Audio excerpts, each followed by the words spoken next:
Welcome to a very special holiday episode. I'd like to kick it off with a timeless winter classic I wrote a couple of years ago. And here to accompany me is the incomparable Ben Folds. Tickle those ivories, Mr. Folds. This song is called Happy Holidays, you bastard.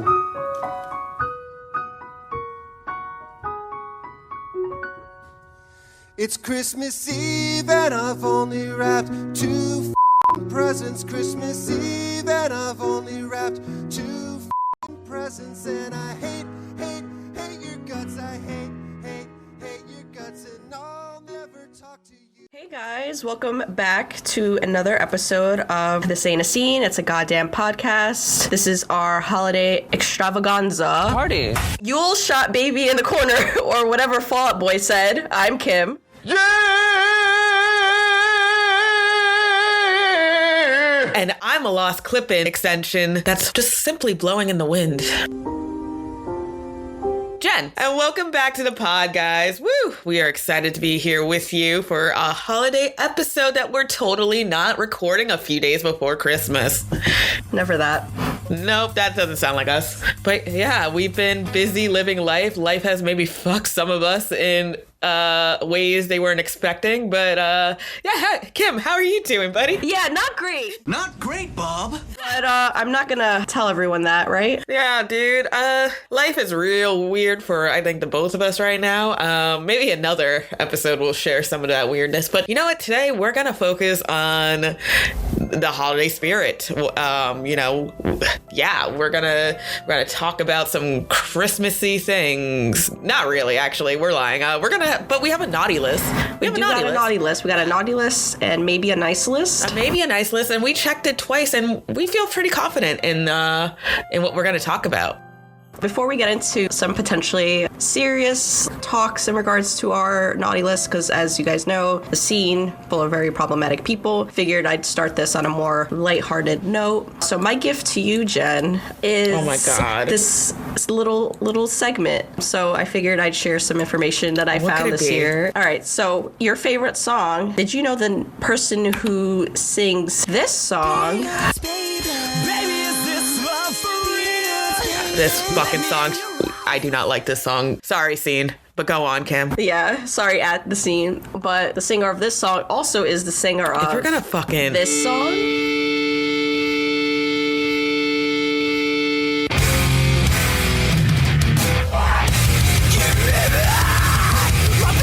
What? Yeah. What? When did that happen? Yeah, right? What?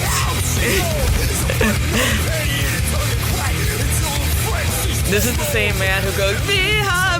Yeah, the same motherfucker that sings your favorite song. See, right now I'm in love with him. I feel so conflicted. That was a nice surprise, Kim. Thank you. All right, you're welcome. That's my holiday gift to you. So shout out to my man's also having Crohn's disease, and that's why he had to cancel some tours. Shout out to my Crohn's fam. Love that for us. Apparently that album that he released with Glassjaw in 2000, a little bit of that was inspired by his Crohn's disease, which was like a fun fact that I also learned. That's amazing. I don't think there's enough Crohn's disease representation in media. We are for Crohn's disease, yes. Hashtag we are for Crohn's disease. We are for now. We see you, Crohn's disease. What if we started a foundation? A Crohn's disease foundation. When we get like big enough, we should.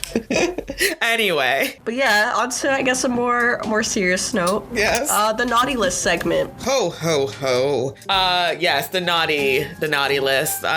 Kim, do you want to give some like overview of how we went about this list and like how we both feel like everyone on this list honestly deserves their like own episode, but you know, like we're totally not recording this a week before Christmas pod, but you know, we gotta kind of hurry up. We want to enjoy a little holiday, so yeah, it's like, I guess I'm explaining it in this moment, but Kim, take it off. What are we doing?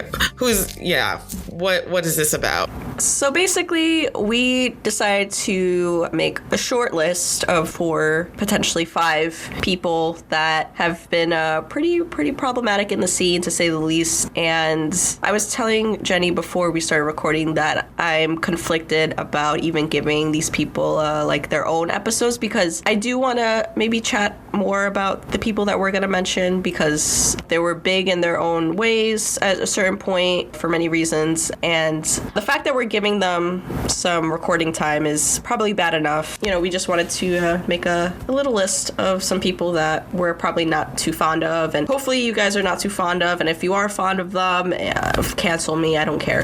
That's pretty much it. So Why? Because fuck them, that's why. Yeah, fuck them. Yeah, fuck them. And fuck you if you're like still kind of a fan of any of these people. But you know what? I do think there are maybe 1 or 2 things that people don't know about. I mean, when we were creating this list, like, let me start by saying me and Kim know a lot of like similar things. Like, we're going to share my first person on this list, and we could just, because we grew up with this guy. But, you know, someone else we're going to mention from like a band that we grew up with, Cute Is What We Aim For, that I'm sure you guys remember. Kim had no idea. So there will be some like educational purposes, I believe, because I think there is some damage of, you know, not knowing the full story. And especially with the scene right now coming back, you know, I can see opportunists trying to come back. You know what I mean? So it's like, unfortunately, like there's people I could think of off the top of my head that aren't on our list that we've created together that are even being booked now for all these like nostalgia tours, and I'm just kind of like, ew. So with that said, we're gonna start with a very easy one, I feel, because I feel like he did not do himself any favors in the last handful of years except fade away into the darkness a little bit. But that is Miss Jeffree Star, or was it always he? I feel bad now. So no, we can actually talk about this, because this is back in the day. I remember Jeffree saying that he didn't care what pronouns people used, but in a more recent interview from this year with Jake Paul, they had asked Jeffree, how do we refer to you? And Jeffree was like, he, him, and he also went on to bash people with other pronouns that aren't she, her, hers, or he, him, his, like anyone basically with any kind of like they, them, or other neo pronouns. You know, he called them stupid and stuff like that. But you know, it was just really weird, because I felt like, I don't know if it was just Jeffree feeling pressured to say these things in a room full of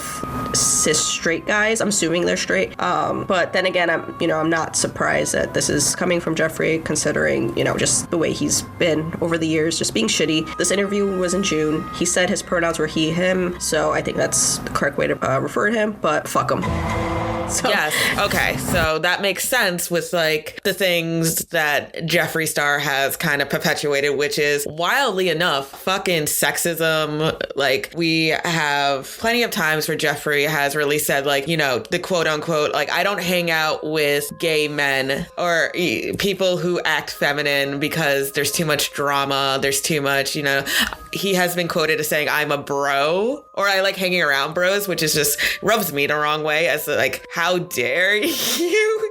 Like, I don't know why that invokes anger in me, but it does. No, it should. It's, you know, it's just anything feminine has always been seen as just bad, you know, so it's gonna raise some feelings, as it should. And it's just like, how dare you take femininity? I don't know how to talk about this pod, but it's like, you look at Jeffree and, you know, like, he was trying to be femme, you know, like there's some, you know, there's a makeup line, and makeup should be gender neutral and things like that.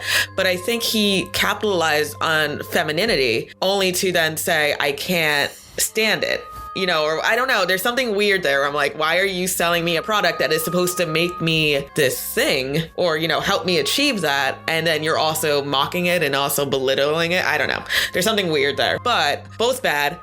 But like, also, like, let's not forget Jeffree Star's history of racism, which, you know, again, me and Kim have been unfortunately following Jeffree for maybe one too many years. So there was earlier incidents of him totally, you know, online saying how he wishes he could throw battery acid on people to lighten their skin tones, things like that. It was a video skit. Apparently it was scripted from what I know, but again, it's still like not a funny joke to make. Or maybe he could have been saying it to a random stranger in the street. Either way, it's fucked. Yeah. But yeah, he did say that. Jeffree had said, "You say black folk cannot wear MAC cosmetics, and then you splash acid in her face. Well, maybe if she wasn't wearing the wrong foundation, I wouldn't have had to splash no battery acid to lighten her skin tone, girl." Big yikes. Big, like what? Like, first off, taking things from black culture, like Jeffree has his cornrows, things like that. And then again, that was never okay. I just want to say that much. I think me and Kim have talked about how things are just wildly different when we were growing up and what was, accepted in speaking. You were wrong. You were wrong. Like, you would cause some shit back then for saying this shit. And, he kind of did fly under the radar for a while with it. So yeah, he's also had other instances with Jackie Aina as well, as we talked about, being extremely racist to her, which is fucking wild. Like, it started off with him really coming for her for a video that in 2017, Jackie had posted an anti-haul and Jeffree's products entire brand, literally saying like, hey, I cannot support him due to what we had mentioned in the past and other instances.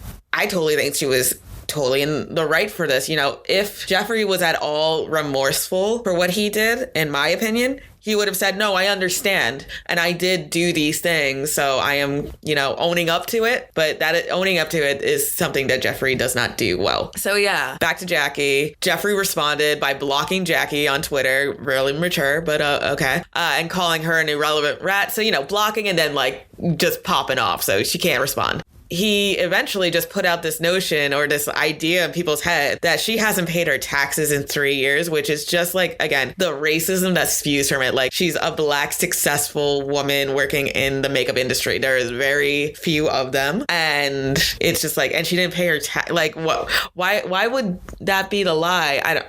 He also called her a gorilla behind the scenes. His ex-hairstylist outed him for that one. So yeah, Jeffree Star, a lump of coal and then some. I hope you use it as your eyeshadow. Kim, do you have any other? I mean, there's so much with Jeffree. We could talk about the James Charles. I think the last time me and Kim really paid that man any attention was during the James Charles scandal era. So right, yeah, that sounds about right. Like during that whole thing, but we did stop. We were playing Kingdom Hearts, and you were like, "Yo, wait, the video dropped." Oh, yes, I remember that. In my apartment, playing Kingdom Hearts 3 with you, and then we're like, oh, wait, let's go see what's going on over here on this part of the internet.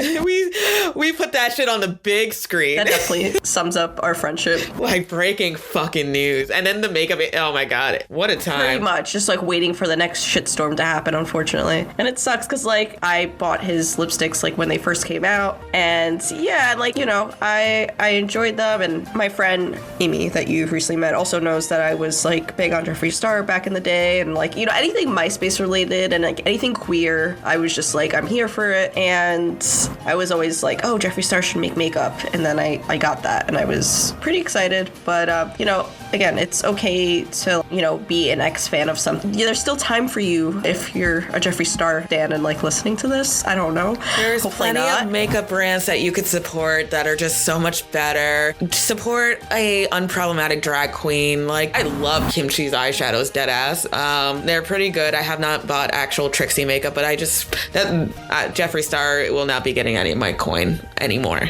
Yeah, but on the subject of Jeffree Star, it's also who he's been friends with. Like, again, you can look at like Shane Dawson and the whole there's just been people upon people. But another a friend of his that is on this list is Davi Vanity, which we were friends on MySpace, which is scary, but I'm gonna let Kim take over here. Yeah, being friends with all these like older men on MySpace, shout out to those days. this is a whole big topic as well that, again, comment below if any of these people you want us to deep dive into and just really go forth with exposing the drama. But I wouldn't necessarily call this drama. It's actually serious allegations. So Davi Vanity had a bunch of sexual assault and rape cases against him, minors as young as 11 years old. One of those people being Jesse Slaughter on the internet. They actually got attacked online a lot, especially as a young kid, which was crazy because nobody could believe that Davi Vanity, I guess, would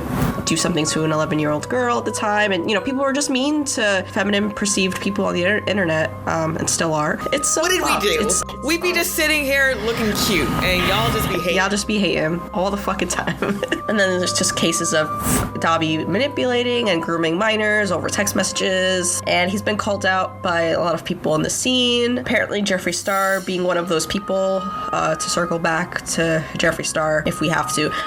But Jeffree Star did tweet, once things started getting more exposed about Davi, okay, yeah, things did happen back in the day, back in the Warped Tour days. Just, there was a lot of blood on the dance floor fans that were minors. Unfortunately, myself included in that. I don't think I ever really went to their shows. I think I saw them at Warped Tour, for a second. But I did have their t-shirts. I did have their fucking bracelets. I was one of those rainbow... Did you really? I did. No. Pictures as proof. I will bring them up. I was one of those rainbow-ass bitches. But again, not surprised. Exposing myself for being fans of problematic people, but that's what this is. So first off, yeah, you were a fan. The reach that could have easily, because we were going to shows at that age, and I don't know, our parents see a big haired, how threatening could that be? I guess. Yeah, I don't know. It's weird now in hindsight to be I don't know, No, it is sad. It's sad, weird, and again, just the whole caricature that he pretty much created for himself. Again, just didn't seem threatening. Yeah, and again, it's knowing myself now, and then thinking about I also had Davi as a MySpace friend, and for a while he was in my top, and I don't even think I liked Blood on the Dance for his music, if I'm being completely honest. But for some reason, at that time, getting attention from him, even Jeffree commented on my MySpace, and on my photo bucket, I have the screenshot, and I was just so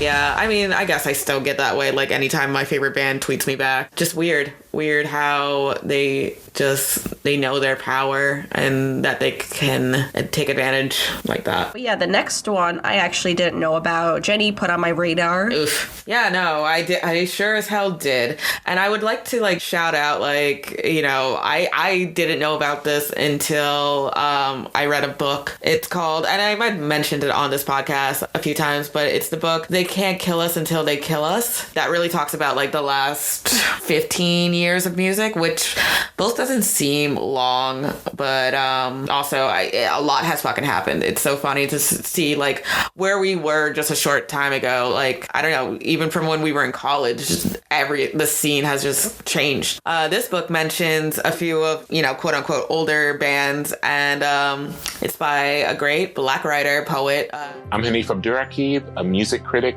essayist, and poet. We'll leave links in the bio or something. I really think anyone who considers themselves a music fan should read this book. But anyway, he brought to my attention the scandal that surrounded a band that I loved growing up, Cute Is What We Aim For. And it hurts because Curse of Curves was such I feel an awakening song in some sense. And Practice Makes Perfect, I remember, really comforted me during a weird childhood time of mine where, I don't know, I think as an adult I'm still struggling with this idea of perfectionism, and I just felt that got me at the time. Yeah, the lead singer is frankly a shithead. Let me explain. Yeah, so their lead singer is Shant Hakanyan. Cute Is What We Aim For. He is a big time sexist, racist, apologist for rapists, that, quoted that, hey, most claims of sexism and racism are total bullshit. This isn't the 1960s. Please get a grip. He said that in 2017 at the height of, Trump's been elected president. Yeah, just the tone of the country at the time. I think it's not that long that you guys don't remember. I mean, it's still going on now. We don't have to go that far.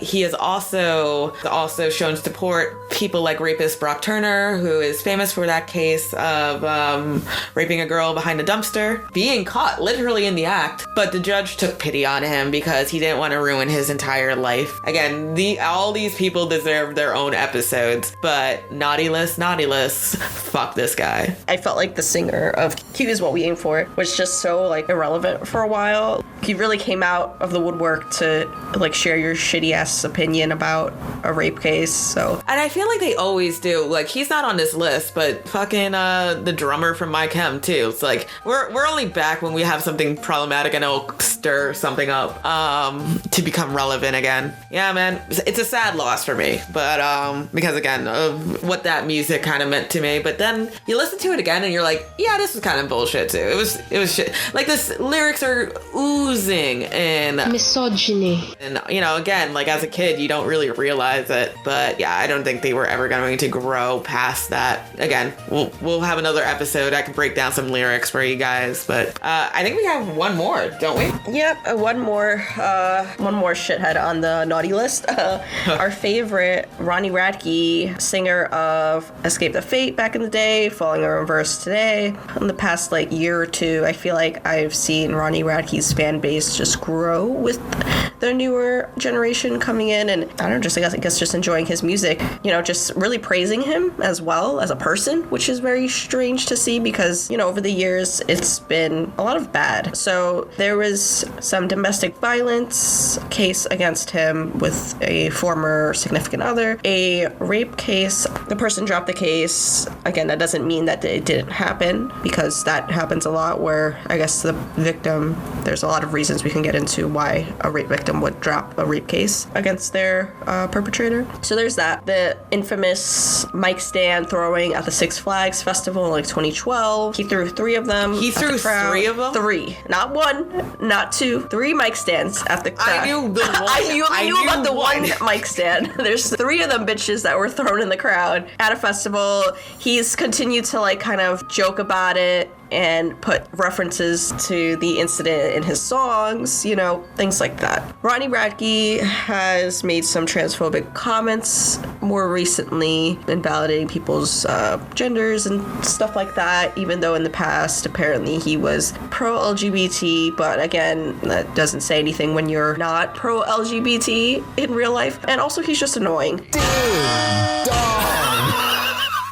And I think we could there's so much to say about him as well, and his impact on the scene, but also his impact as a shitty person that we can go into, along with all the other people that we mentioned today for the naughty list. So definitely let us know if you want us to get more into any of these people, if we should do separate episodes for these people, if we should not give these people more recording time because, they're awful. But, it, like Jenny said earlier in the episode, we do want to, I guess, shed light on just the shitty people that people are potentially supporting in the scene, and people that we were big fans of, like Escape the Fate and Falling in Reverse. I've definitely been to shows for both bands, and I, was a big fan.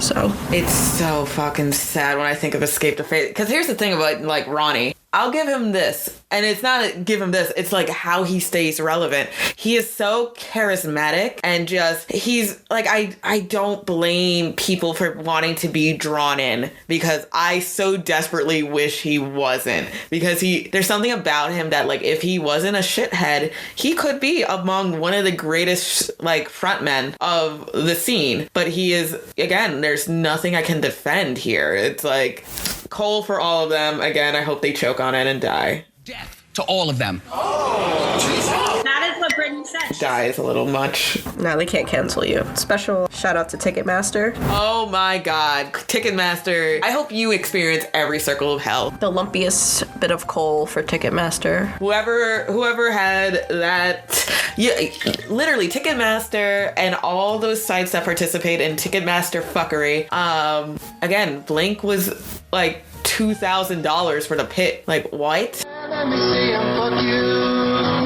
Maybe it was one, but still. I just, if the president of the United States has to address this when Taylor Swift fans can't get tickets, there's something deeply broken. I don't know what I long for, because I feel like, I have my ticket stubs right in front of me. Kim, we saw some really great bands for not a lot of money back then. Like does a $25 show even exist anymore? I don't know. Fuck, a $10 show. I don't know if that even exists anymore, I wonder. Back in the day, I felt like, especially with Warped Tour, they really pushed for ticket prices to not get to a certain point, just so it was more affordable for as many people can go as possible, and just so it was more affordable for, we were young at the time. We could spend like $40 and see a bunch of bands, and just they kept it pretty inclusive in regards to finances, not other things. Yeah, I kind of miss that, and this whole Ticketmaster thing's been shitty, and that Taylor Swift had spoken up about it. There was a fan of Taylor Swift that crying in the car to her mom about how she was like about being made fun of for liking Taylor Swift, and like now she can't afford to go to her show. Line has stopped moving. The website fully crashed. I waited in line for like 6 hours. And honestly, and she was young, and I was like, that is literally how I felt about getting my chem tickets. Yeah. Like, I was that crying kid in the car. Yeah, no, that was me. Dead ass. It's fucked. It is we were made fun of so hard for My Chemical Romance for those tickets to then skyrocket. Again, we were lucky with the one day that we got for the Newark show, because I wasn't working at the time, and I was able to swoop in and get it for the actual price. I remember if I was even a minute or two later, those tickets were easily gonna be $300. I think I paid $250 for the Barclays, but I think it also depended on the venue that you were buying from at the time. But we're going to talk about this on our upcoming episode post New Year. But Postal Service and Death Cabs tickets, they weren't as crazy as Blink tickets, but I do think let's really look at what we're charging here for. Yeah, we're going to talk about it on the next episode. I'm just waiting till day of, when things are almost back to normal prices, and yeah. On a better note, we do have some good noodles on the nice list. We got a bunch of those in the scene as well. Noodles. Okay, my children, gather round as I list to you some of the nicest of nice this year for the scene. Yes. Oh, come here. First up on the list, we have good old Gerard Way from Newark, New Jersey. Oh, Gerard, you have gifted us so much this year. So very much, with your little outfits and your little speeches, and personally recognizing me and Kim and my friends at the Newark show for making a sign with shout outs to you for making my life. Gerard Way, you are a very good boy. We love you. He's been on the nice list since forever. We appreciate him being a good egg and a frontman that I wish all frontmen were like, truly. I agree. Thank you for taking care of your fans. We cannot forget that. I don't think they missed a single show that they could help. They did the damn thing, and thank you for your voice. A very good boy. Okay, another very, very good child of the scene. We are looking at you, Miss Haley Williams, and all of Paramore for being real honest about it. Thank you for coming back, first off. I know your presence was missed because... Oh yeah, big time. I missed you, and it was just it's so refreshing seeing all these kick-ass people of the scene. I don't want to just say women or, anyone who has been a minority in the scene from which we grew up in has been getting a lot more love lately. I mean, there could always be more, but you know what? I really wish the scene looked like it does now back in the day.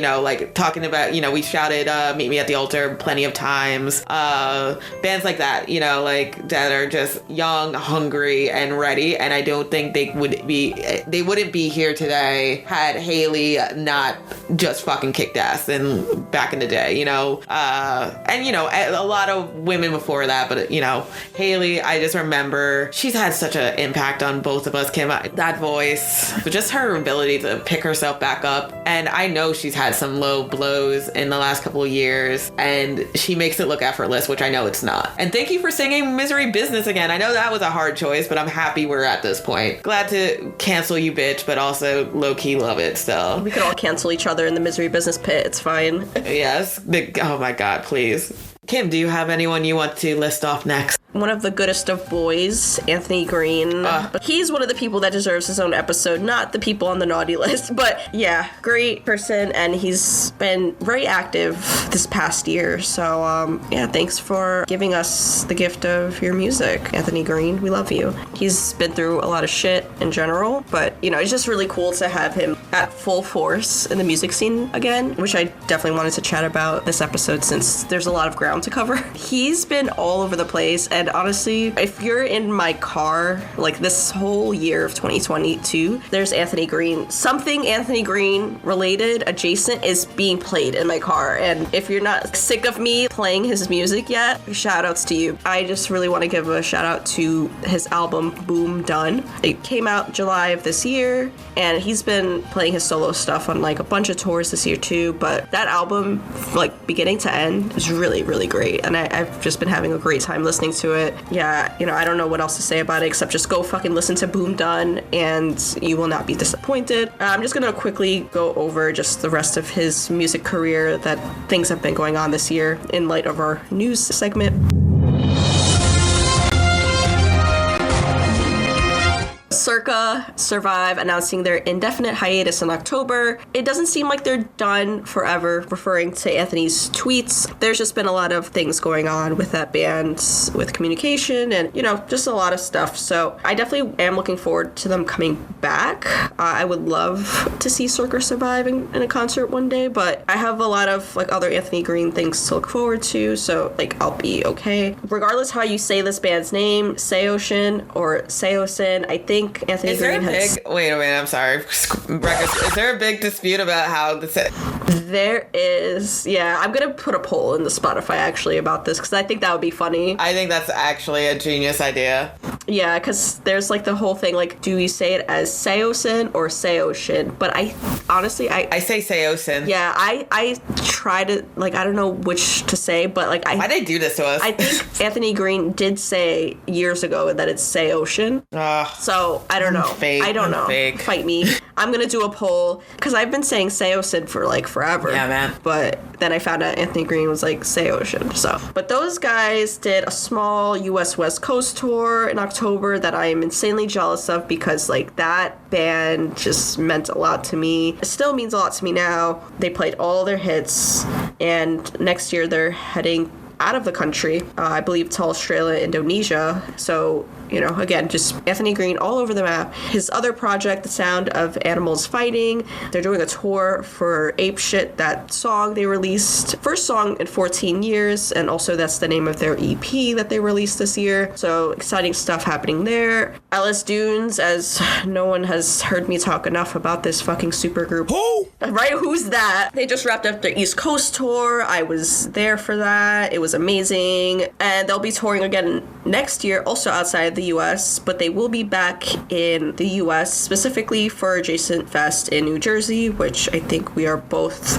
very much planning to be there for. So I will see you in the Ellis Dunes pit in New Jersey in May. Yeah, if you're there, really, seriously, hit us up on Twitter. I would love to do, I mean, it would be so cool to, like, actually just meet. I'll get the tiny mic. We'll do some mini interviews. We'll get the tiny mic. We'll do some interviews. Maybe we'll hand out some stickers. We can do a meetup. I'm down. Let's do this damn thing. But, yeah. Go on, Kim. I'm sorry. Just fantasizing about our future. No, I will be fantasizing about our future, too, because I don't know. I really do hope we can do some cool stuff next on the scene, you know, just at shows, and I think it would be cool to connect with people that way. So for sure. Early New Year's resolution things, but it's fine. But yeah, that's all I got for Anthony Green. Love you, and hopefully see you next year. Okay, pod. All right. Hi. hello, guess what? I'm not prepared. Kim did all the homework this week for the news. So Kim is your official newscaster as I learn about what the fuck has happened in Dance Gavin Dance and everything else. So Kim, keep going. Yeah, we all know Dance Gavin Dance. Love them a lot. Pretty disappointed in them at the moment. So Tillian is back in the band, and the band had made a post about this. They referred to substance abuse being an issue, but they completely brushed under the rug that there was allegations against Tillian after the fact that Tillian had apologized about the sexual abuse allegations. He had apologized online to the public. Shout outs to Dance Gavin Dance, also on our naughty list this year. Feel bad for a lot of the guys in the band, but fuck. Yeah, because they were going through a rough year, and I was really rooting for them, and then for them to just come back and bring him back, I think is fucking insane. Yeah, so yeah, very, very disappointed. I know I'm not the only one. I know there's a lot of Dance Gavin Dance fans that were very disappointed by this move as well, and there were others who were just like, yeah, fuck it, just give us music. Yeah, glad to have Tillian back. Yeah, fun times in the scene right now, so I guess we'll see what the future holds for the band.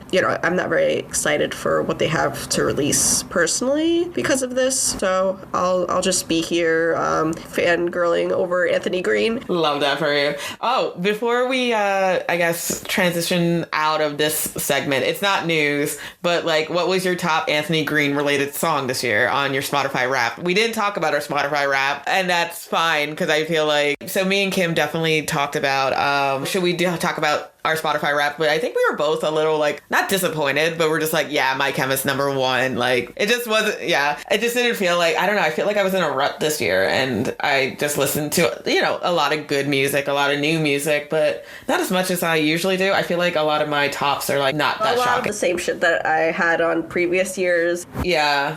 Another quick shout out to Hot Milk, who I mentioned on the pod. They were my number 2 song with Candy Coated Lies. So yeah, I was that's a real small band. I think they're doing a lot now, or they're starting to get their momentum. But shout out to my friend MJ, who sat me down, made me listen to them, and I haven't stopped. So yeah. Do you have your top Anthony Green song? Yeah, I do. So again, this fucking album just came out in November. Permanent Rebellion, LS Dunes was my top Anthony Green song of this year, or Anthony Green adjacent song. I could not get enough of that album. It was just I really enjoyed it from front to back.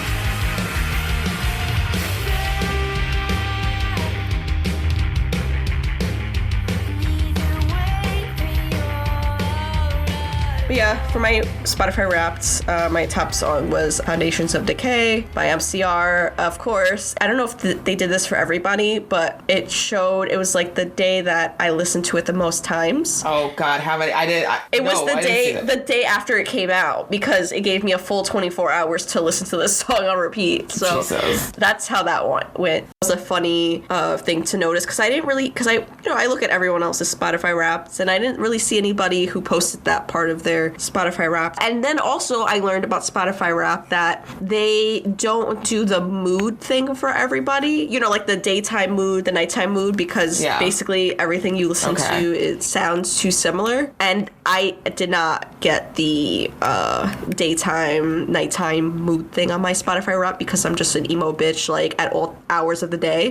They were singling you out. Yeah, my top artist was My Chem, who surprisingly doesn't have a song in my top 5. Yeah, it's lame this year. Willow was my number 2, which I'm not surprised about, with Willow being on top, but Transparent Soul being the song. I really thought Come Home or Lipstick would have beaten that out, but yeah. Sincere Engineer, shout out, love them. Just got a new tattoo dedicated to Sincere. But yeah, again, Gaslight Anthem was my 3rd, and they were my top song this year with Mulholland Drive. Yeah, that was our quick summary. I guess we ended up talking about it anyway. Before this year is out, who are we shouting out? Our last shout out for the year. I found this band on TikTok. Again, TikTok has its good and bad, but I have found a lot of really cool bands and music through that. I found this band called House Parties, and they have a song called Tiny Rooms. This song came out, I believe, a year ago, so I'm a little late on shouting this out, but definitely a fave. Music video's fun, so shout outs to House Parties, and hoping for more music from you guys. Someone else, would you be proud? I'm pushing and pulling for my serotonin.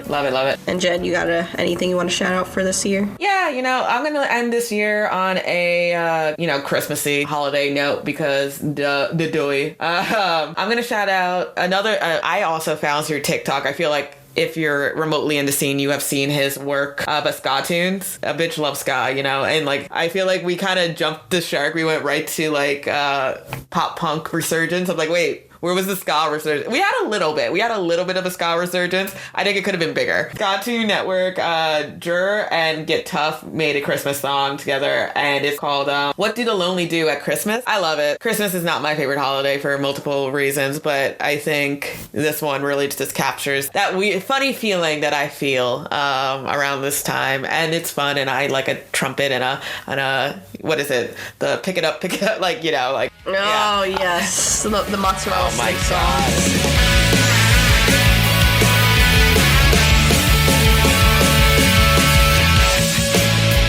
Tis the season to be jolly, but how can I be when I have nobody? So, yeah, go ahead and put that on your list. Or how about this? We'll put it on a list for you. Check out the playlist that will be posted along with this episode. Okay, guys, then that sounds like the end of the episode. I think I speak for both me and Kim when we say we hope you have a very happy holiday. I hope you get all the vinyls, all the music that you love under your tree or menorah or whatever by yourself, because you know what? If no one else gets you, then just fucking buy your own Christmas gifts. That's what I've learned in these couple of years. I've gone a little crazy. I think this year has been a really great one.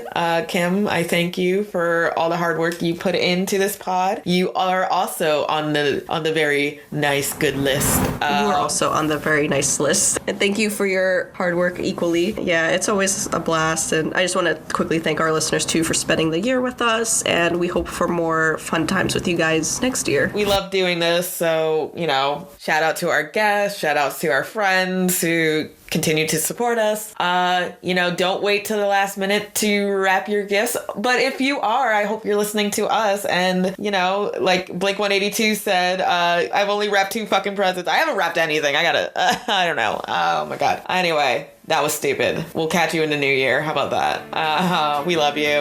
And as always, we'll carry on. Bye, guys. All right, see ya. Woo.